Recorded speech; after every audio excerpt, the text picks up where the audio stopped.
আসসালামু আলাইকুম, কেমন আছেন সবাই? বেসিক্যালি আজকে আপনাদের একটা জিনিস দেখানোর জন্য ভিডিওটা করতেছি। স্বাধীন দেশ, স্বাধীন মানুষ, স্বাধীনভাবে কথা বলা, এটার জন্যই তো পরবর্তীতে স্বৈরাচার থেকে স্বাধীন হয়েছে। তো আমরা ট্রাই করি যত সম্ভব একটু ডিসিপ্লিনভাবে চলা। এই দেখেন, এখন রাতে 300 ফিটে, এখন কয়টা বাজে? আনুমানিক 8টা বাজে। বসুন্ধরার গেট থেকে বের হয়ে কত সুন্দর করে দেখেন উল্টা সাইডে, বাহ, মোটরসাইকেলগুলো আসতেছে। আবার দেখা যাচ্ছে কিছু প্রাইভেট কারও ঢুকায় দিচ্ছে। কি একটা অবস্থা, মানুষের কমন সেন্সের খুবই অভাব। আর একজন দেখেন ফুটপাথ দিয়ে উঠাই দিচ্ছে। কি একটা অবস্থা, আল্লাহ।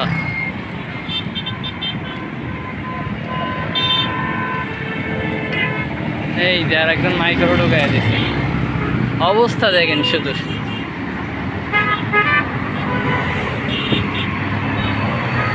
খুব ব্যস্তময় একটা রোড, শুক্রবারের দিন বিশেষ করে, ফ্রাইডেতে খুবই বিজি হয়ে যায়। এই দেখেন আর একজন। এই হলো অবস্থা মানুষের। একটু আগে একটা অ্যাক্সিডেন্ট হইতে গিয়েও হয়নি, ঠিক এই উল্টাভাবে আসার জন্য। 300 ফিট রোডে একটু পুলিশ টহল বাড়ানো উচিত, বিকজ যে পরিমাণ উল্টা আসে গাড়ি, আর প্রতিটা ড্রাইভারই আপনার খুবই স্পিডে 120-130 এইভাবে চালাইতে থাকে। এইভাবে চালাইতে থাকলে অ্যাক্সিডেন্টের হারও বেড়ে যাবে। কীভাবে সব গাড়ি উল্টা ঢুকায় দিচ্ছে। এ আর একজন মক্কেল আসতেছে, মানে হিরো। বাট যাই বলেন, 300 ফিট রোড খুবই সুন্দর। এখানে আসলে মনে হয় যে আমি বাইরের কোনো কান্ট্রিতে আছি, ইউরোপ বা আমেরিকাতে আছি।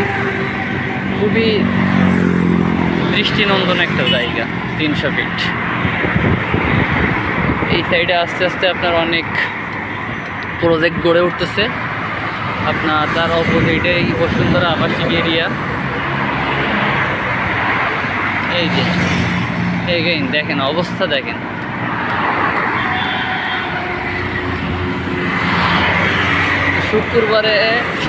শুক্রবারে আপনার খুবই কন্ট্রোলবিহীনভাবে সবাই গাড়ি চালায়। এবং শুক্রবারে দেখেন আপনার প্রতিদিন 2-3টা করে অ্যাক্সিডেন্ট হয়েই থাকে। প্রতি শুক্রবারে অবস্থা এত বেগতিক হয়ে যায়।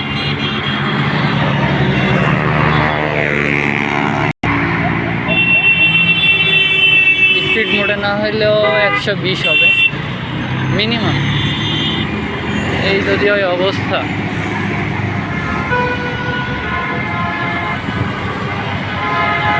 বাট সুন্দর একটা জায়গা।